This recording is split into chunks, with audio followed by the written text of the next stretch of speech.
I want to bring in Peter Baker, chief White House correspondent for the New York Times and MSNBC political analyst. Chuck Rosenberg is former U.S. attorney, former senior FBI official, and an MSNBC legal analyst.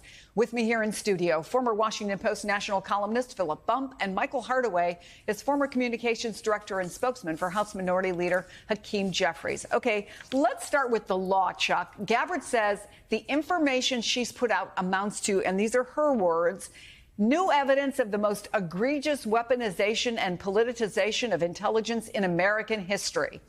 Is that what you see? Well, good for her, Chris. I mean, waving a document in front of a television camera doesn't make it authentic or valid or truthful or accurate.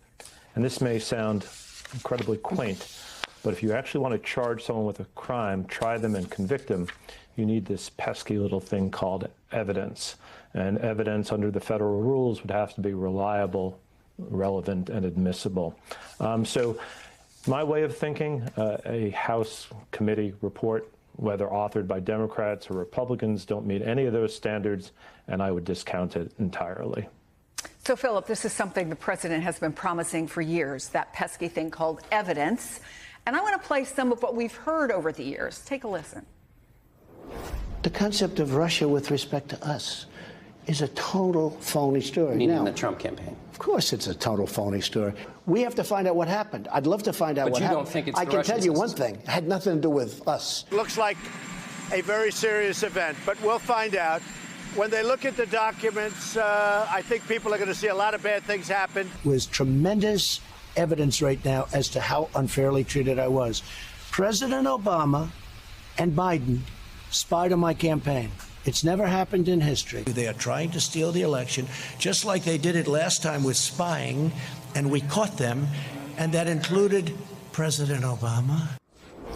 Again, none of the investigations ever showed anything that would support anything he just said there. So why, after all these years, after all these investigations, are we back at the same point with the president promising something that he has never been able to deliver? I'd say there's three reasons. The first is that his base has been inculcated in this idea that Barack Obama is just the worst political actor there's ever been, stoked by Donald Trump, and are eager to see vengeance enacted upon Obama and his allies. The second reason is that Trump himself feels very slighted by this. He's been angry about this for a long time. You know, the 2016 election, he got mad about Russia. 2020 election, he got mad about the fact that he lost. He, as president now, he's trying to use his power to try and get back at everyone who he thinks caused those things. But the third reason is Jeffrey Epstein, right? The reason this is happening now is always going to happen. Like, let's be clear. You saw it right there. He's very mad about this, so this is going to happen. The reason it's happening now is because he wants people not to pay attention to Jeffrey Epstein. He said so explicitly, both yesterday at the White House and speaking to legislators. Peter, you've covered both President Trump and President Obama. As the statement from the Obama office noted, they typically don't respond to what they call constant nonsense coming from the White House, but they did this time. Why this? Why this time? Well, I think the attack on Obama is so over the top. You know, his not only using words like treason, not only, you know, suggesting there was a crime there, but even posting this video, this AI video showing Obama being forced to his knees and handcuffed in the Oval Office and taken off to prison. We've never seen any president do this kind of thing. And it's just, I think for Obama, either A, it's personally offensive in the way he finally says, I'm going to say something, or B, he wanted to make sure that nobody in the public confused this this level of spin being put out as anything being truthful. So he wanted to make sure the record didn't stand uncontested. You know, again, and to Philip's point, I mean, go after Obama in part because Obama still remains, according to polls, the most popular politician in the country. Trump is still jealous of Obama. He still has tried to match up to Obama's stature in the country, never has been able to, never come anywhere near Obama's popularity in polls, never come anywhere near Obama in terms of, you know, success in the, you know, in the popular vote. And he wants to tear him down, and he wants to find enemies. He loves an enemy, and he wants to find, you know, another enemy. And right now, the Democrats don't have a leader. And so going after Obama is one way of going after the Democrats. Yeah, and I'll add one more thing. When historians are asked about best and worst presidents, Donald Trump has never come anywhere near Barack Obama. Michael, the Democratic California Congressman Pete Aguilar told NBC News, reflecting what we just heard, quote, they'll release anything if it buys them another day or two not to talk about Epstein or get the angry mob to talk about Epstein. But if Democrats respond to it, as Pete and many others have, if the former president of the United States responds to it, does it just give it more oxygen and provide more of a distraction? Yes, but there's a way to do this properly. What Democrats should do is they can respond to it and then pivot to the fact that Donald Trump is overseeing a horrific economy, skyrocketing prices, 17 million people about to lose health care. Every other cost is rising, and Donald Trump is talking about the former president, whom he's been jealous of for at least 10 years, when, if you remember, Barack Obama roasted him during the dinner, and he's been jealous of him since. The truth is that Barack is smarter, he's cooler, he's better looking, and he's much more beloved than Donald Trump, and that really makes him jealous.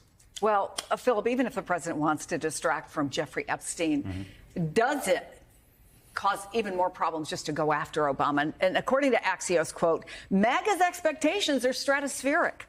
Failure to land anyone behind bars could be seen as a betrayal, a break from the promises made, promises kept mantra that has defined Trump's relationship with his base. So his base is already, frankly, really ticked off about the whole Epstein thing.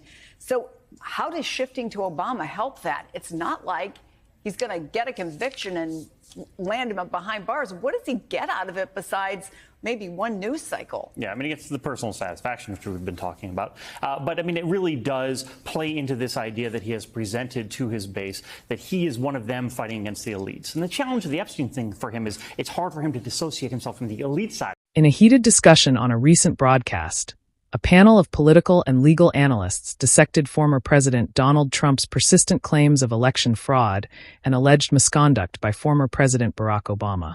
The conversation, sparked by remarks from Director of National Intelligence Tulsi Gabbard, centered on accusations of what she called the most egregious weaponization and politicization of intelligence in American history.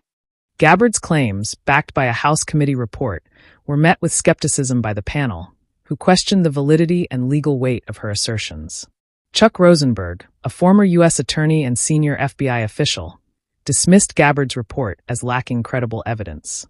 He emphasized that waving a document on television does not make it authentic or admissible in court, underscoring that federal rules require reliable, relevant, and admissible evidence to charge someone with a crime.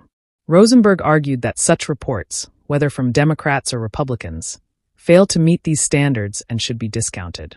The discussion turned to Trump's long-standing narrative of being unfairly targeted, particularly by Obama. Clips played during the segment showed Trump repeatedly calling the Russia investigation into his 2016 campaign a phony story and accusing Obama and President Joe Biden of spying on his campaign. Despite multiple investigations finding no evidence to support these claims, Trump has continued to push this narrative. Philip Bump, a former Washington Post columnist, outlined 3 reasons for Trump's persistence: his base's deep-seated resentment toward Obama, Trump's personal grievances from the 2016 and 2020 elections, and a desire to shift attention from the Jeffrey Epstein controversy. Bump suggested that Trump's attacks on Obama serve as a distraction from negative headlines, particularly those tied to Epstein, while also appealing to his supporters' desire for retribution. Peter Baker, chief White House correspondent for the New York Times, noted that Obama's office, which typically avoids responding to what it calls constant nonsense from the White House, issued a rare statement condemning Trump's accusations. Baker highlighted the unprecedented nature of Trump's rhetoric, including a video posted by Trump depicting Obama being handcuffed and removed from the Oval Office. This, Baker argued, reflects Trump's ongoing jealousy of Obama's enduring popularity and his inability to match Obama's stature in public opinion polls. He suggested that Trump's attacks are partly motivated by a need to tear down a still popular figure and rally his base by creating a common enemy, especially as Democrats currently lack a clear leader. Michael Hardaway, a former communications director for House Minority Leader Hakeem Jeffries, echoed these sentiments, arguing that Trump's fixation on Obama stems from personal envy, dating back to a 2011 White House Correspondents' Dinner where Obama publicly roasted him. Hardaway criticized Democrats for engaging with Trump's claims, suggesting they should pivot to pressing issues like the economy, rising healthcare costs, and job losses under Trump's leadership.